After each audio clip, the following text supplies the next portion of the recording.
계속해서 어제 대선 결과 자세히 짚어보겠습니다. 이준우 국민의힘 대변인, 성지훈 더불어민주당 정책위 부의장 두 분과 함께합니다. 어서 오십시오. 어서 오십시오. 반갑습니다. 네. 자, 오늘 오전에 중앙선관위가 당선을 의결을 했고요. 6시 21분부터 이재명 대통령의 임기가 시작이 됐습니다. 자, 대통령 임기가 시작되자 용산 대통령실에서 움직임이 있었는데요. 자, 지금 보시는 화면입니다. 봉황기가 다시 개양되고 있는 모습입니다. 자, 봉황기 국가 수반의 상징이고요. 지난 4월 4일 윤석열 전 대통령 파면으로 내려간 상태지 않았습니까? 자, 이로써 지금 대통령 공식 임기가 개시가 되면서 대통령실도 준비를 하고 있는 것 같아요. 그렇죠. 그러니까 정확히 60일 만인 것 같은데요. 네. 봉황기가 올라가는 걸 보니까 더 막중한 책임감이 느껴지는 것 같습니다. 그러니까 국가 원수이자 행정수반인 대통령이 부재할 때 저 봉황기가 내려가 있던 것 아니겠습니까? 네. 그 60일이라는 기간이 뭐 길다면 길고 짧다면 짧은 기간인데 그 기간 동안 지금 국제사회가 빠르게 변화했거든요. 이제 지금 산재하는 과제들이 너무 많습니다. 그래서 민주당 입장에서는 지금 그 당선된 기쁨을 누릴 새도 없이 네. 봉황기의 개항과 함께 바로 국정 운영을 시작한다라고 말씀드릴 수 있을 것 같습니다. 네. 기쁨을 누릴 새도 없다라고 말씀을 하셨는데 사실 그래도 어제 결과가 나오면서 좀 당 분위기는 좋았던 것 같아요. 당선 수락 연설하실 때 그 네. 순간이 가장 그냥 기뻤던 순간이었던 것 같고요. 그 이후로 모든 관계자들 분위기가 좀 숙연해졌어요. 그러니까 지금 뭐 다들 뭐 내각에 누가 임명된다 이런 얘기들도 나누면서 네. 지금 우리가 해야 되는 역할이 지금 너무 막중하기 때문에 네. 사실 이제 집권 여당이 된 겁니다. 이제 모든 일에 대한 무한한 책임을 져야 돼요. 저는 오늘 아침에 과거 노무현 대통령이 하셨던 말씀이 떠올랐는데 비가 와도 내 탓 같았고 비가 오지 않아도 내 탓 같았다. 모든 것이 내 책임 같았다라는 그 대통령의 마음. 아마도 좀 이재명 대통령과 민주당 저희 집권 여당의 민주당이 져야 하는 그 마음가짐이 아닐까 생각해 봅니다. 네. 국민의힘 분위기도 좀 궁금한데요. 어떻습니까? 일단 김문수 후보가 이제 수락 연설을 했지요. 지금 국민의힘에서는 일단 결과를 겸허히 수용합니다. 승복하는 입장을 냈고요. 네. 지금 이제 봉합하는 문제, 지금 이 경선 과정, 단일화 과정 등에서 내부 갈등도 좀 상당히 있었는데 이번 대선 결과 나옴에 따라서 이것을 봉합하고 새로운 혁신, 맨 땅에서 새로 이제 건물을 올린다는 그런 심정의 어떤 혁신과 재건축이 있어야 되는데 과연 어떤 식으로 할지 거기에 대해서 서로 머리를 맞대는 이제 그런 이제 순서가 왔다라고 생각하고요. 네. 지금 일단은 누구 탓이다 이런 것보다는요. 모두가 우리의 탓이다라고 하면서 당 쇄신의 모든 것을 고려하는 상황이 되겠습니다. 예. 네. 이 8% 넘는 격차로 패배를 하면서 지금 대선에서는 이제 2위를 기록하게 됐는데 이준우 대변인께서 보시기에는 이번 대선에서 가장 아쉬움이 남는 점은 뭡니까? 단일화라고 볼 수 있겠죠. 단일화와 이제 경선 과정에서 어떤 내용이 이제 미처 수습되지 못한 상태로 계속 대선 기간이 이어졌었고요. 결국 단일화도 결국은 실패를 했습니다. 그 결과가 좀 상당한 차이로 있지 않은가 생각되고요. 출구 조사에서 두 자릿수 이제 격차를 예상했었는데 다행히 저도 이제 좀 약간 충격을 받았지만 다행히 한 자릿수 좁혀졌습니다. 물론 8% 포인트 차이도 큰 겁니다. 큰 거긴 하지만 결국은 줄어들면서 샤이 보수가 어느 정도 있었겠구나라는 생각이 좀 들고요. 그렇습니다. 네. 최종 투표를 보니까 28년 만에 최고를 기록을 했습니다. 80%를 넘지는 못했습니다만 거의 이제 다다른 그런 상황이었는데 이 전체 투표율에 대해서는 어떻게 해석하고 계시는가요? 말씀하신 것처럼 투표율이 79.4%, 80% 육박하는 매우 높은 수치가 나왔죠. 저희가 네. 봤을 때는 이런 지금 정치의 양극화로 정치가 좀 과열된 부분도 있는 것 같고요.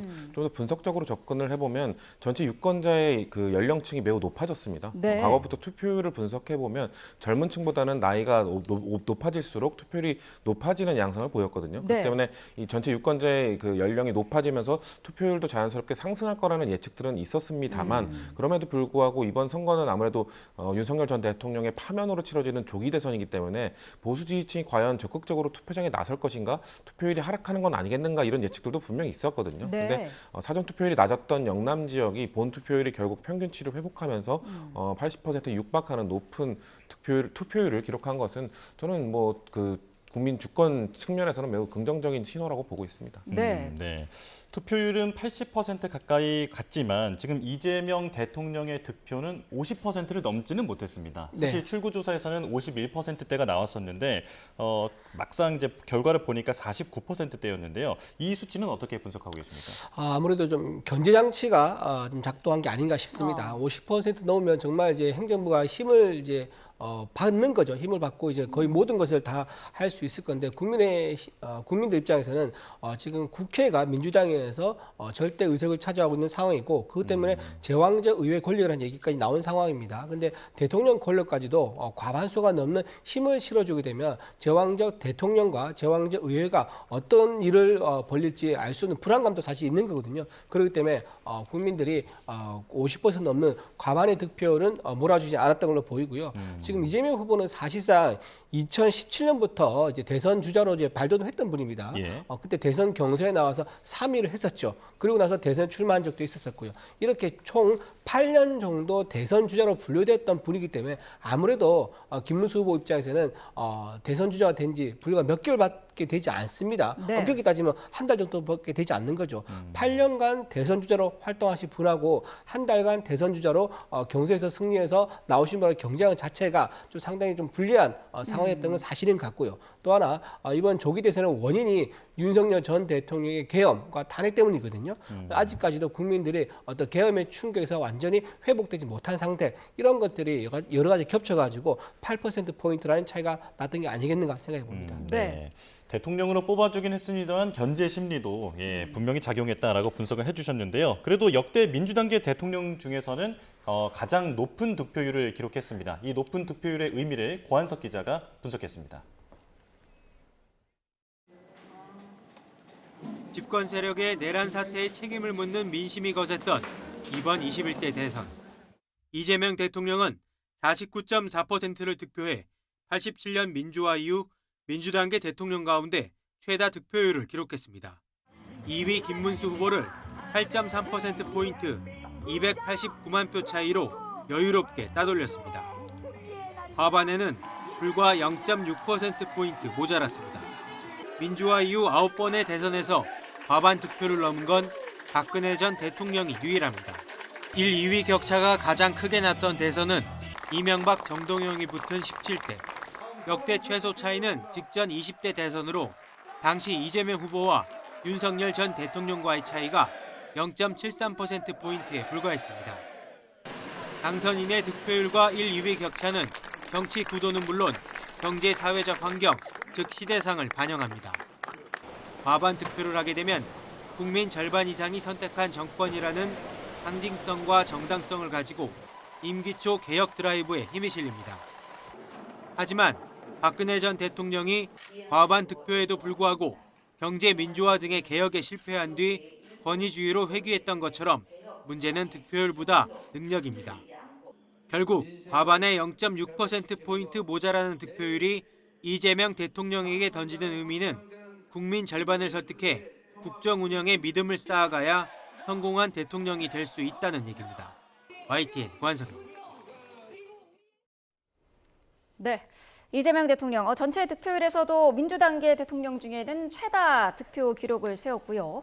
험진 영남 지역에서도 선전을 했다라는 평가를 받고 있습니다. 유세 때부터 상당히 공을 들여오지 않았습니까? 맞습니다. 그리고 이재명 대통령이 후보 때부터 계속해서 통합의 메시지를 던졌거든요. 네. 이제는 뭐 영남, 호남, 뭐 빨간색, 파란색 이게 무슨 의미가 있겠느냐. 국정 운영을 하기 위해서는 결국 그냥 하나만 보고 가면 된다. 네. 실용적으로 국정 운영을 하겠다는 말씀을 하셨기 때문에 저는 그것 때문에 이제 영남 지역 분들이 그 최다 득표를 몰아준 게 아닌가라는 생각이 들고요. 네. 또 한 가지 요인은 아마도 보수 진영에 대한 실망감이 작용된 게 아닌가 싶습니다. 왜냐하면 영남 지역은 전통적으로 계속해서 보수 진영에 압도적인 표를 몰아주지 않았습니까? 작년 총선만 떠올리더라도 전국에서 민주당이 압도적인 의석을 차지했습니다만 영남 지역에서는 부산 지역 한 석에 그쳤거든요. 그런 걸로 봤을 때 영남 지역 분들이 이렇게 압도적 지지를 좀 보내줬음에도 불구하고 보수 정당에서 배출한 대통령이 2번 연속이나 파면당하는 그런 결과를 보면서 보수 정당에 대한 실망감도 표출된 것이 아닐까. 복합적인 결과에 의해서 이번 영남 지역 득표가 민주당에 아주 선전하지 않았나 그렇게 판단하고 있습니다. 네. 네. 자, 조금 전에 들어온 속보 한 가지 있어서 잠시 전해드리면요. 이창수 서울지검장과 조상원 4차장의 사직서가 조금 전에 수리가 됐다라는 속보가 들어와 있습니다. 어제자로 사직서가 수리가 됐다고 하네요. 오늘 이창수 서울중앙지검장과 조상원 4차장은 퇴임을 해서 출근하지 않은 상태고요. 어제자로 사직서가 수리가 됐습니다. 이어서 박성재 법무장관과 심우정 검찰총장의 거취 표명에도 관심이 가고 있는 상황입니다. 자, 다시 한번 전해드리겠습니다. 이창수 서울지검장과 조상원 4차장의 사직서가 어제부로 수리가 됐다는 속보가 들어와 있고요. 박성재 법무장관과 심우정 검찰총장의 거취 표명에도 관심이 가고 있습니다. 계속해서 들어오는 소식 있으면 전해드리도록 하겠습니다. 자, 영남 지역의 민심을 살펴보고 있는데 이재명 대통령이 그곳에서 선전했다는 평가를 받는 것과는 반대로 지금 국민의힘 김문수 후보 같은 경우에는 70%의 득표도 얻지 못했더라고요. 어떻게 보고 계시나요? 그 전체적으로 보면 투표율에도 좀 영향이 있는 것 같아요. 네. 투표율 같은 경우 이제 광주, 전남, 전북은 전부 다 거의 85% 가까운 이제 그런 투표율이 있었는데 네. 지금 PK, TK는 전부 다 80이 다 안 됩니다. 전부 다 76에서 77 사이고요. 네. 대구 정도만 78% 정도 투표를 보였었는데 처음부터 이제 국민의힘 측에서 예측하기로는 80%가 넘어야지 TK, PK에서 투표율이 80% 넘어야지 이제 의미 있는 또는 역전의 드라마가 가능하다라고 이제 예상을 했었는데 네. 투표율 저조했던 거 이런 부분이 아마 이렇게 이제 이재명 후보에 대한 지지율도 상당히 나왔고 무시할 수 없는 선전의 어떤 결과가 나온 거죠. 김문수 후보에 대한 득표율은 좀 떨어진 그런 게 아니겠는가. 그러면 네. 왜 TK와 PK에서 투표율이 떨어졌겠는가? 저는 이거는 잠깐 말씀드렸다시피 경선에서의 내용 이게 상당히 영향을 준 것 같아요. 네. 홍준표 시장 같은 경우 지금 어디 있습니까? 미국 하와이에 있죠. 한동훈 후보도 뭐 후반에 좀 도와주긴 했지만 처음부터 도와주지 않았었고 뭐 여러 가지 좀 결이 다른 애매모호한 그런 이제 선거운동도 있었습니다. 한덕수 전 국무총리도 단일화에 실패하면서 대선의 지지선을 화끈하게 적극적으로 해주지 않은 면도 있었었고요. 이런 면들이 다 종합적으로 TK와 PK에서 투표했던 동기라든가 이런 참여에 대한 어떤 모멘텀을 좀 떨어뜨리는 효과가 있던 게 아니겠는가 생각합니다. 예. 다만 하나 좀 평가를 그래도 하고 싶은 것은 뭐냐면은 이러다 보수가 괴멸되는 거 아니냐라는 이제 그런 얘기가 나왔었는데 네. 8%포인트 차이니까는 보수 괴멸은 아니다라고 좀 생각하고요. 41대 49 결과에 대해서 이재명 후보가 49만 내 국민이고 나머지 날 지지하는 사람들은 내 국민 아니다. 이렇게까지는 보기 어렵다라고 생각합니다. 네. 네. 영남 표심에 대해서 조금 더 하나 짚어보면 대구에서는 사실 30%를 넘기겠다는 목표가 있지 않았습니까? 하지만 이재명 대통령 결국은 23%에 그치게 됐는데 이 부분은 어떻게 분석하고 계세요?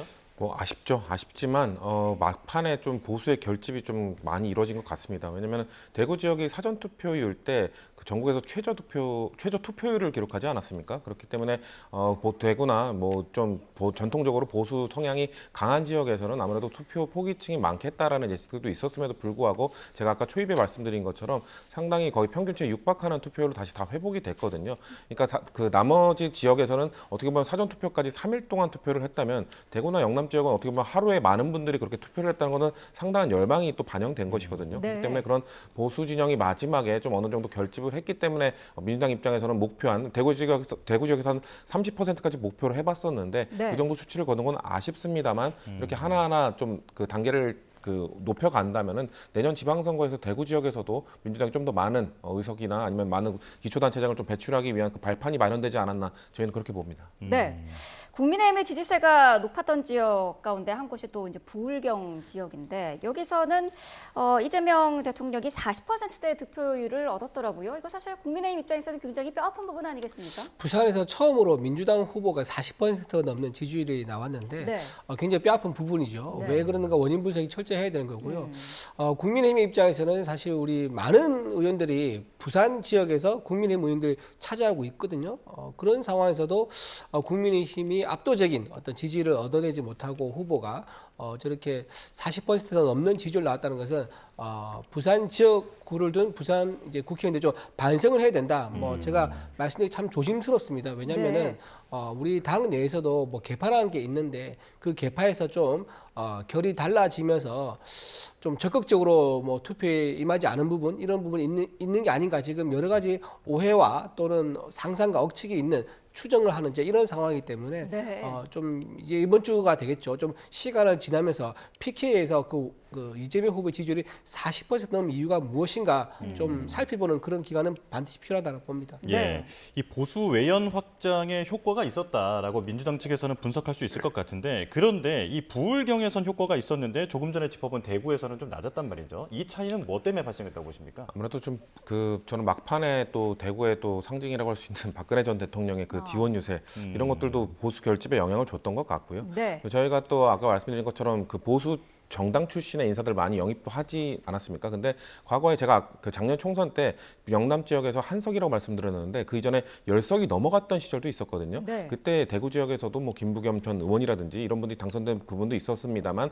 다른 경남, 부산 지역에서 더 많은 전직 의원들이 계십니다. 그분들이 그 낙선한 이후에도 포기하지 않고 계속해서 부울경 지역에서 뭔가 이 민주당 세를 확장하기 위한 노력들을 해오신 것 거의 한 20년 넘게 이런 밭갈이를 해오신 분들이 있습니다. 그렇기 때문에 작년 총선 때는 좀 의석수에서는 그렇게 좋은 성적을 거두진 못했습니다만 득표율에서는 그렇게 나쁘지 않았습니다. 30% 후반에서 40%를 넘긴 분들도 많았기 때문에 그런 것들이 어떻게 보면 대통령 선거에서는 그게 종합적으로 나타나는 수치이기 때문에 저는 그런 분들의 노력이 합쳐져서 오늘의 결과가 나온 거라고 봅니다. 네.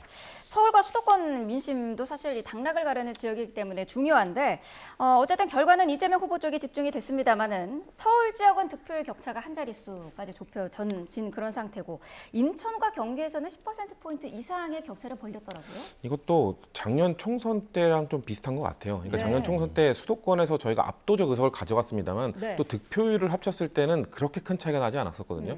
경기도 같은 경우는 10% 이상 차이가 났습니다만 서울에서는 저희가 뭐 거의 40석이 육박하는 의석을 가져갔습니다만은 득표율에서는 한 5%에서 6% 정도만 앞서는 결과가 나왔었거든요. 네. 그렇기 때문에 이번에는 한 6, 7% 정도로 조금 상승했습니다만 여전히 서울 수도권 민심은 약간 그 견제와 균형 그런 시각들을 갖고 계신 분들이 많다는 생각이 들어서 저희가 더 긴장하고 수도권 서울에서의 특히나 민심에 좀 예민하게 반응하는 그런 국정 운영을 해야겠다는 생각을 하게 됐습니다. 네. 서울과 수도권 민심을 내준 원인 어떻게 보십니까? 수도권에서 사실상 민주당이 압도적 의석수를 가지고 있는데도 불구하고 격차가 10% 정도밖에 나지 않은 것은 상당히 아까 말씀하신 것처럼 견제 심리가 작동하지 않았는가라고 네. 생각이 또 들고요. 지금 좀 주목할 만한 점은 서울에서의 좀 결과를 봅니다. 지난 대선에서 서울에서는요. 이재명 후보가 11군데에서 이겼습니다. 그리고 윤석열 전 대통령은 14곳에서 이겼는데 이번에는요. 무려 윤석열 전 대통령 이긴 곳 중에서 8곳이 이재명 후보한테 손을 들어줬어요. 그렇게 해서 서울에서는 이재명 후보가 19곳에서 승리를 하고 김문수 후보는 6곳에서밖에 승리를 못했습니다. 서울에 아마도 중도층과 무당층이 가장 많고요. 인구도 가장 많습니다. 그래서 김문수 후보가 수도권과 서울에 굉장히 집중해서도 불구하고 중도층 흡수하는데 실패한 결과가 어쨌든 선거 결과에 따라서 나왔다. 중도층 실패 원인 뭐 여러 가지가 있겠지만 아마도 윤석열 전 대통령과의 거리두기가 좀 더 일찍 이루어지지 못한 것 그런 부분이 가장 큰 문제가 아니겠는가 생각해 봅니다. 네. 네. 국민의힘 쪽에서 아쉬운 부분 가운데 하나가 또 그 이준석 후보와의 단일화가 끝내 불발된 그런 상황인데 이준석 후보의 최종 득표율을 보면은 두 자릿수를 결국에는 넘기지 못했거든요. 네. 국민의힘에서는 좀 어떻게 보고 계신지도 궁금해요. 사실 이준석 후보도 본인도 예상을 했을 겁니다. 그러니까 처음에 이제 중간쯤에 지지율에서 10% 포인트가 나와서 굉장히 두 자릿수 조금만 더 올라가면 15%까지 가게 되면 이거는 자력을 갖춘 이제 대권 주자가 되는 거죠. 그래서 그 선거비도 전에 본전받는 거고 하지만 이제 선거가 종국에 이르게 되면 양측이 결집하기 때문에 필연적으로 한 자릿수밖에 떨어질 수가 없다라고 이제 여러 번 국민의힘에서는 설득을 했고 네. 또 이제 같이 공동정부 출범하자라고 제안했음에도 불구하고 이준석 후보가 젊은 패기에 그리고 본인에게 열려 있는 많은 정치적 가능성 이것 때문에 결국 단일화에 응하지 않았습니다. 않았습니다. 그럼에도 불구하고 8%도 무시할 수 없는 지지율이긴 합니다. 네. 8% 얻었다는 것은 개혁신당의 이준석 후보가 다음에 또는 차기에 뭔가를 도전할 수 있다. 이런 이제 의미로는 해석될 수 있겠죠. 하지만 현재 이준석 후보가 가진 득표율과 김문수 후보가 가진 득표율을 다 더한다 하더라도 지금 이재명 후보에 대해서 우리가 이길 수 있는 그런 또 상황도 아니었기 때문에 지금 지금 이준석 후보한테 단일화에 대한 어떤 책임이라든가 단일화 필패 때문에 대선에 승리 못했다 이런 책임을 묻기는 어려운 상황이다. 이준석 후보에게는 나름대로 주파를 두드려 보면 괜찮은 장사 뭐라는 표현은 그지만 괜찮은 상황이었다라고 볼 수 있을 것 같아요. 네. 그렇다면 이준석 후보의 그 정치적 운명에 대해서는 어떤 그 전망은 좀 긍정적으로 보시는 겁니까? 근데 사실 긍정되지 않은 것 같아요. 왜냐하면 이제 방송 토론 3번을 하면서 이준석 후보가 굉장히 이재명 후보를 압박을 상당히 많이 했었거든요. 근데 이재명 후보가 과연 그것을 잊을까? 저는 좀 의아합니다. 본인이 이제 과거에 했던 말이 정치적 보복 얘기를 했었지 않습니까? 예. 몰래 하는 거라 얘기했었는데 본인이 이번에 대선 들어와서는 정치적 보복 안 하겠다고 했지만 과연 안 할지 아직은 좀 지켜봐야 된다라는 생각이 들면서 아마 이재명 후보 입장에서는 대통령 입장에서는 이준석 후보에 대해서 뭔가 조치를 취하고 싶은 그런 생각이 있을 거예요. 실제로 또 명태균과 관련된 리스크가 있는 상황이고요. 그리고 또 하나 개혁신당은 지금 의석수가 3개밖에 안 됩니다. 그리고 사무처 직원도 11명밖에 되지 않는 초미니 꼬마 정당이고요. 네. 과연 이 꼬마 미니 정당에서 어떤 이제 외연 확장을 할 수 있을지 아무래도 의석수에 대한 한계가 있을 거라고 보이기 때문에 또 이번 단일화하는 협상 과정에서 상당히 또 감정의 골도 깊었었거든요. 험한 말들이 서로 오고 갔어요. 권성도 의원이라든가 이제 이준석 후보 이런 분들이 그렇기 때문에 또 우리 국민과 이제 같이 합당하는 거 이런 문제도 쉽지 않아 보인다. 그래서 자력하기에는 상당히 어렵고 외부의 리스크는 커지고 있는 상황이다. 이렇게 볼 수 있을 것 같습니다. 예. 네. 자, 이번 대선의 결과를 보니까 20대 이하 유권자는 이준석 후보의 지지율이 상당히 높았고요. 4050 세대는 이재명 후보, 또 6070 세대는 김문수 후보에 대한 지지가 상당히 높았습니다. 연령대별로 좀 지지 양상이 다른데 세대 간의 정치 성향이 많이 갈라지고 있다 이렇게 볼 수 있을까요?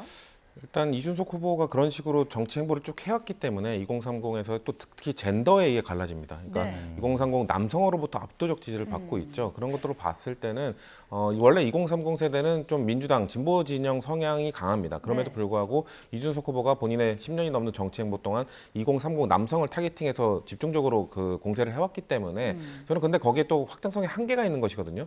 이준석 후보는 딱 2030 남성에 대해만 집중적으로 좀 지지를 받고 나머지 세대는 확장성의 한계를 보였기 때문에 저는 앞으로 이준석 후보가 정치를 할 때 그런 것들은 좀 감안해야 되는 부분이다. 본인이 극복해야 되는 부분이라 생각을 하고요. 네. 4050과 6070, 60대 이상의 차이는 사실 이 그 투표 성향의 차이는 이 연령 효과라는 게 있습니다. 나이가 들수록 원래 보수 성향으로 자연스럽게 넘어가도록 되어 있거든요.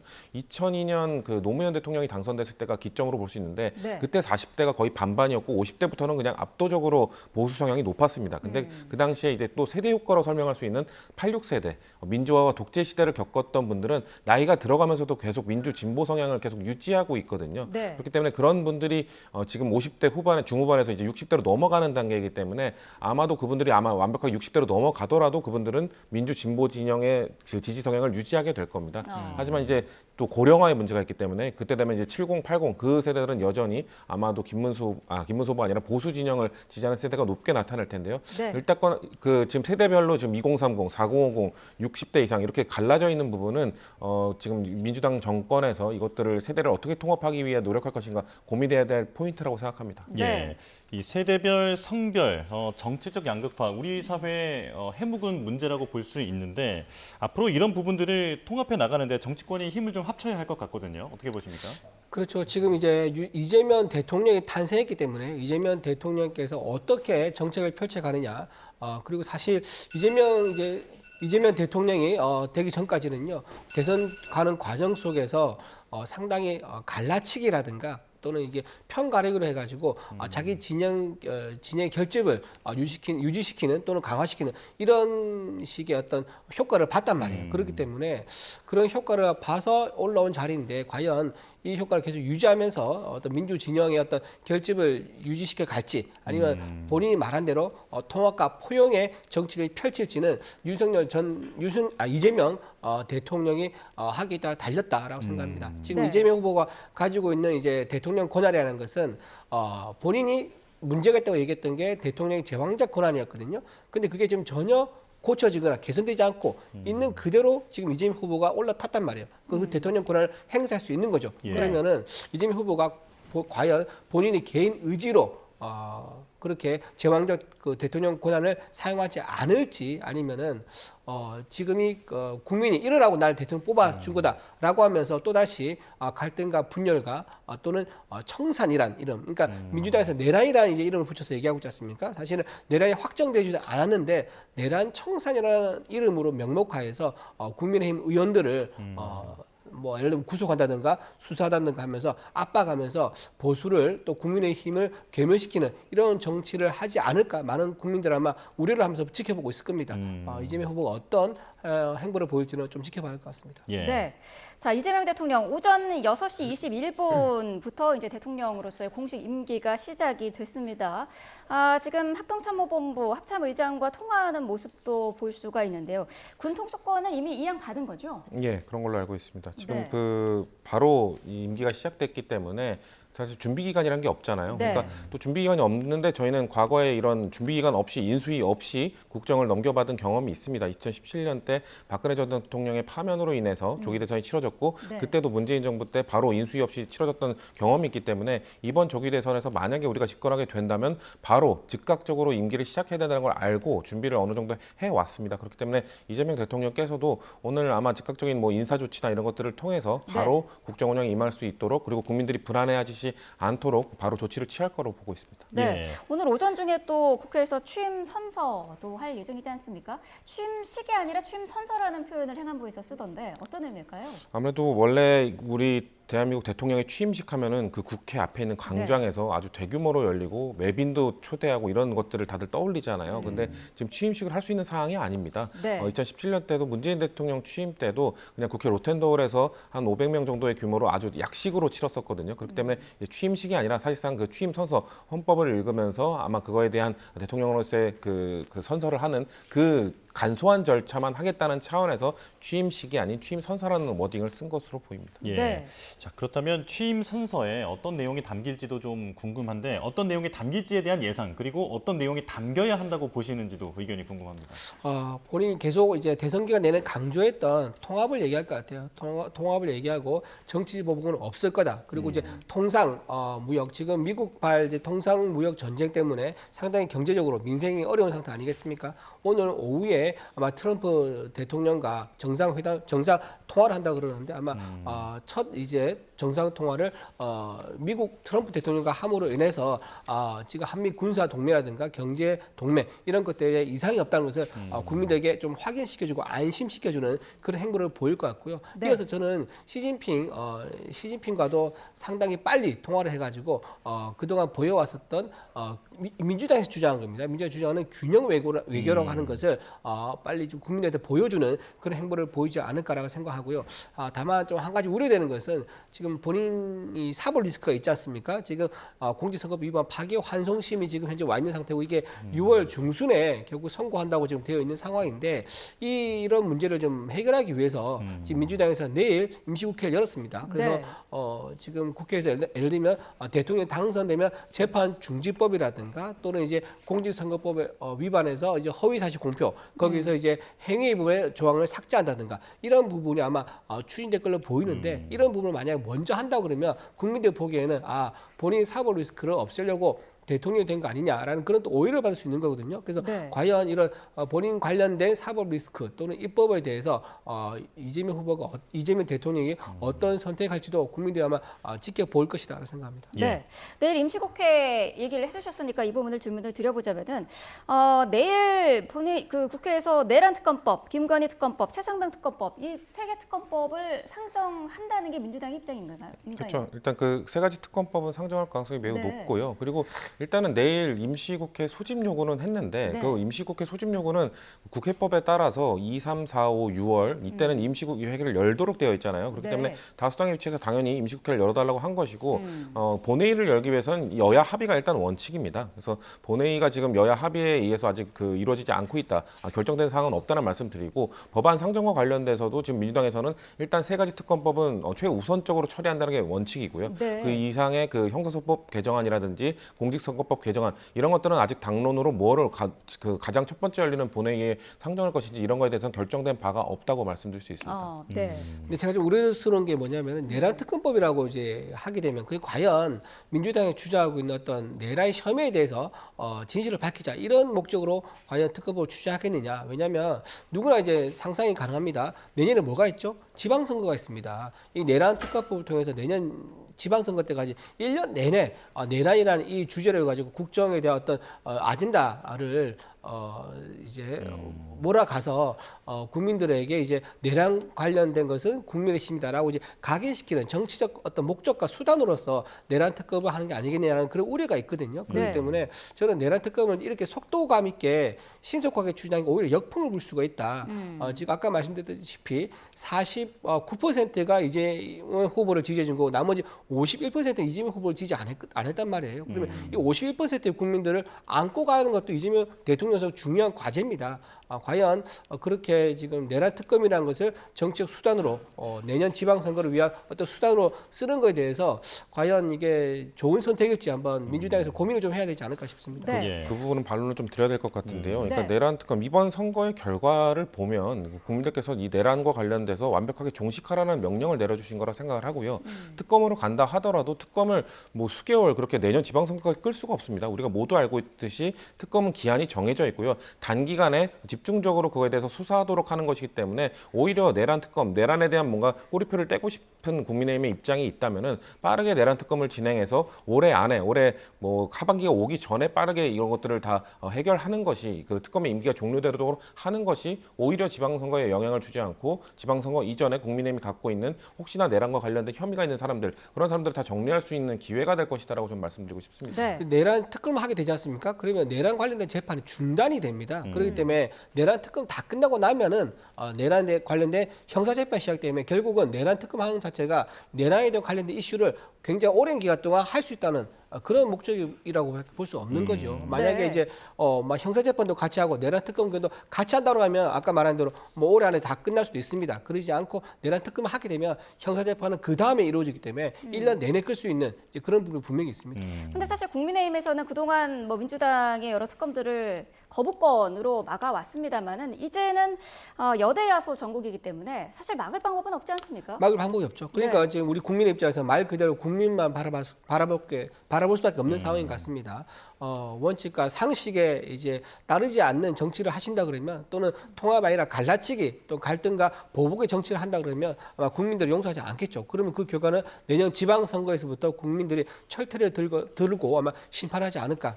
그 책임은 민주당에만 있을 겁니다. 네. 네. 자, 대통령실 내각에 대해서도 지금 알려지고 있는 사실이 있는데 김민석 최고위원이 총리 그리고 강훈식 의원이 비서실장, 이한주 민주연구원장이 정책실장으로 내정됐다라는 보도가 있습니다. 자, 이 같은 인선의 배경 어떻게 보십니까?